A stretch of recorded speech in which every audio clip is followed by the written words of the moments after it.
Hello, I'm Dr. Karen Hoffman, a board-certified and fellowship-trained otolaryngologist or ENT surgeon. Today we'll discuss balloon dilation of the Eustachian tubes, a minimally invasive procedure that can help improve ear pressure, hearing, and chronic ear problems. We understand that considering surgery can be stressful, so we'll walk you through exactly what to expect before, during, and after the procedure. This video provides general educational information about surgery. It does not include all possible risks, complications, or outcomes. This content is not medical advice and should not replace direct consultation with your treating physician. Each patient is unique, and your particular situation, risks, and expected outcomes should be discussed in detail with your surgeon. Always follow the instructions provided by your medical team. The Eustachian tubes are small passages that connect your middle ear to the back of your nose.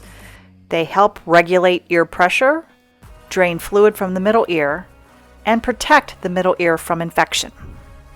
When these tubes don't function properly due to swelling of the lumen or opening of the Eustachian tube, you may experience many of the following symptoms: ear fullness or pressure, muffled hearing, ear pain, especially with altitude changes like flying, frequent ear infections, tinnitus or ringing in the ears, and difficulty popping and clearing your ears with Valsalva. When medications don't provide relief of symptoms, balloon dilation may be recommended to improve Eustachian tube function.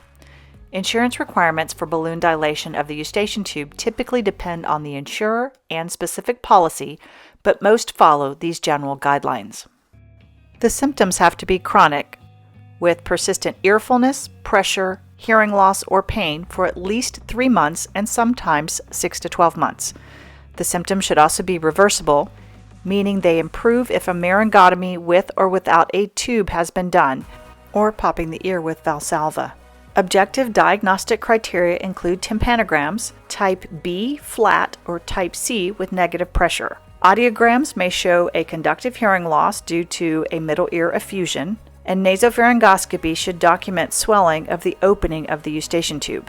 There should also be a failure of medical management with a documented trial of conservative therapy, including nasal steroids, antihistamines, or decongestants for at least 4 to 6 weeks. The patient should also have persistent symptoms despite medical therapy. Balloon dilation of the Eustachian tubes can be performed under local anesthesia, IV sedation, or general anesthesia. I typically perform the procedure in the office under IV sedation, and it usually takes about 30 minutes. Here's what happens. A small guide catheter with a deflated balloon is inserted through the nose. Using angled endoscopes, the balloon is advanced into the back of the nose where the Eustachian tube is located. The balloon is carefully positioned in the cartilaginous portion of the tube, which travels in an upward direction. The balloon is gradually inflated to dilate the tube for 2 minutes. Once the 2 minutes is up, the balloon is deflated and then removed completely.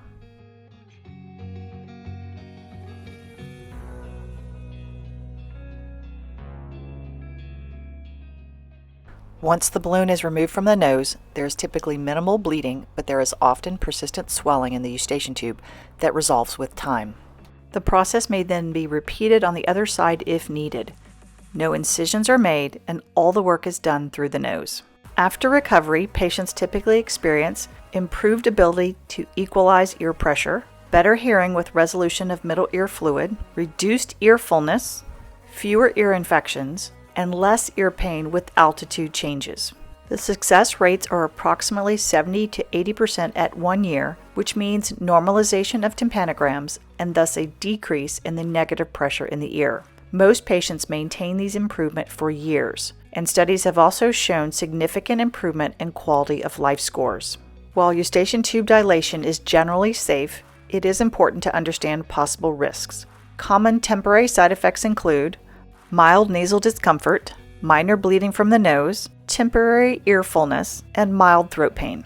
Less common risks include infection, injury to surrounding structures, or creation of a false passage where the balloon is not located in the true Eustachian tube, persistent ear drainage, and subcutaneous emphysema or air in the soft tissue around the eustachian tube. The following are very rare risks that could occur because of the close proximity of the eustachian tube to other vital structures: carotid artery injury, middle ear injury, hearing loss or increased tinnitus, and tympanic membrane perforation.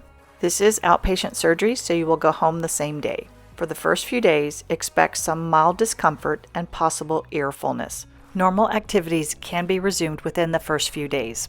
A follow-up visit is normally made in 1 to 2 weeks, and full healing and a decrease in the inflammation in the opening of the eustachian tube is expected by 6 weeks. There may be continued improvement in the ability to pop the ears with Valsalva over 6 months.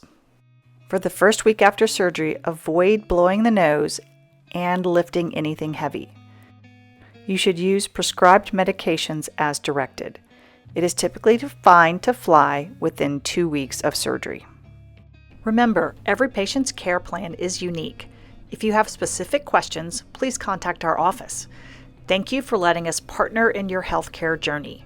Don't forget to like, share, and subscribe for more educational content.